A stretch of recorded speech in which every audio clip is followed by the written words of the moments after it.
Thank you, Mr. Chairman. Thank you, gentlemen, for being here. General Van Herk, let me start with you, and let me thank you on behalf of all Missourians. It's great to see a fellow Missourian here as before, and we're very proud of you and your service, so thank you for being here.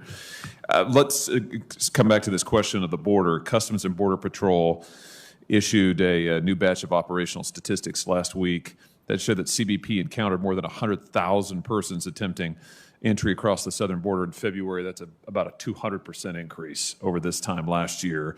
They also show that the number of unaccompanied minors attempting to cross our border, as children, has doubled since January, and the number of family units has more than doubled from January to February.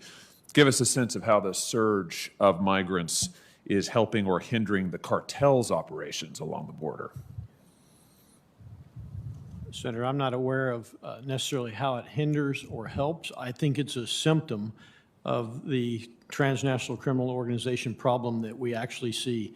As Admiral Fowler pointed out, hurricanes, transnational criminal organizations, all the murders contribute directly to what we're seeing on the border, which includes the migration that you're alluding to.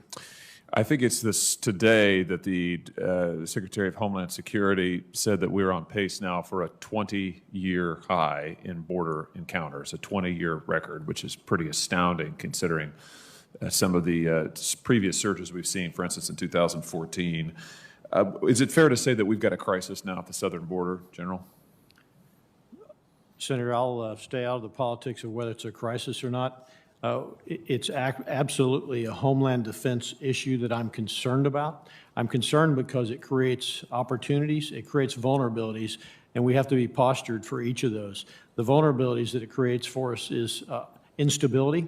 It creates instability in governance. It creates instabilities in the rule of law, if you will, in neighboring countries.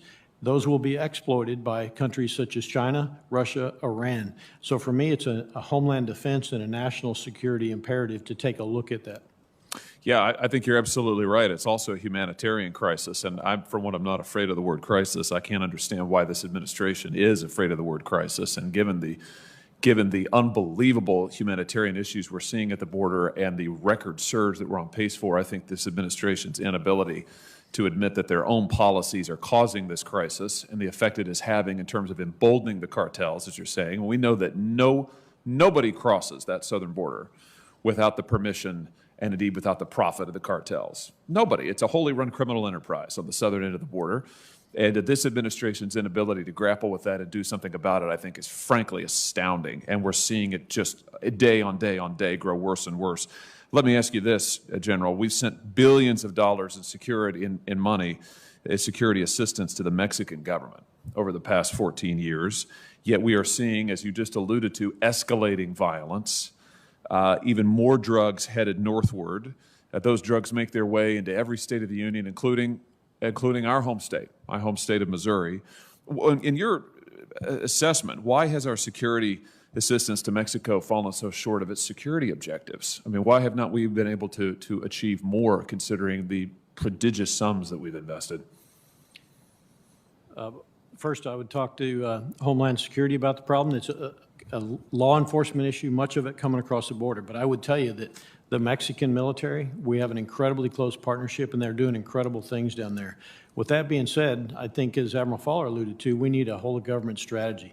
You know, the arms that are arming these transnational criminal organizations come right here from the United States of America, and they flow south. In addition to that, the money that they're creating is being generated by precursors coming from Asia, China businesses and industry, if you will, that flows in there. So we have to take a broader approach to get after this, which includes a whole of government effort and prioritizing and putting resources to the problem. Speaking of China, Admiral, let me come to you in just a little bit of time I've got remaining. You wrote in your testimony that China is seeking to establish global logistics and basing infrastructure in our hemisphere in order to project and sustain military power. What kind of presence do the Chinese forces maintain in the Western Hemisphere today that we ought to be concerned about? We have to ask ourselves the question, why is China trying to achieve deep water ports in Dominican Republic, Jamaica, El Salvador, Panama? Panama Canal is key strategic ground, Argentina. they're using economic influence and access to set the conditions for the blue water Navy that they've built. Very good. I think we're going to have a closed session, aren't we, Mr. Chairman? So, We're planning that, yes. okay, I'll have a few more questions for you then. Thank you, Mr. Chairman.